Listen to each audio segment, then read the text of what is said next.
How are you resting, friends? This week I'm really trying to be intentional to rest, and that might sound funny, but it is actually not so easy for me.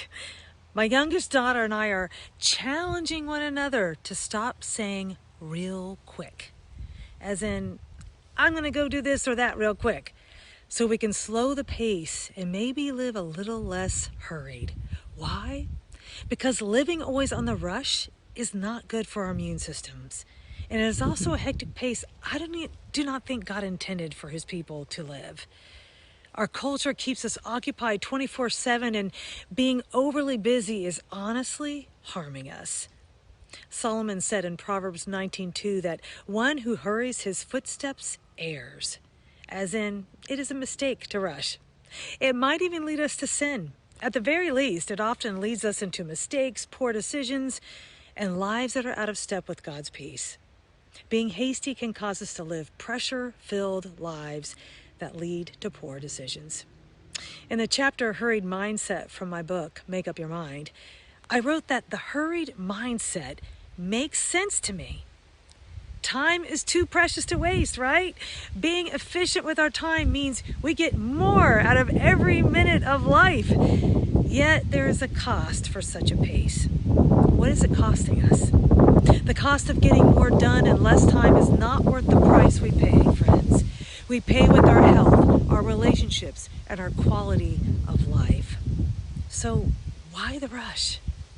We might rush because we're trying to prove something, or we might rush because we fear disappointing people, or we might rush because we believe everything depends on us. Thank God it doesn't. Sometimes our hurried pace reveals what we really believe. Do we trust God to carry what only He can carry, or do we believe He has given us enough time to do what He has truly called us to do?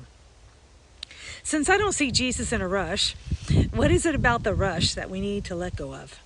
Maybe it is expectations, demands, pleasing man, or the pursuit of our own glory. Being busy-minded can be addicting. Christ showed us how to have a busy life but not live like it. He was not in a hurry. We can't picture Jesus running or rushing to the next ministry obligation, can we? Yet He accomplished so much. The problem is not having a full life. The problem is living from a hurried heart. So if this is you today, I get you. I really do. And if you can, put off what doesn't need to be done right now and step outside. Put down your phone and pick up God's word.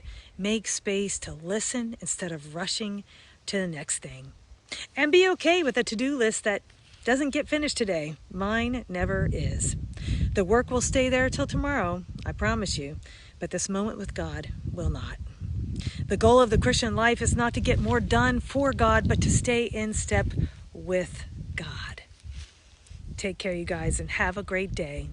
Enjoy the rest of your day.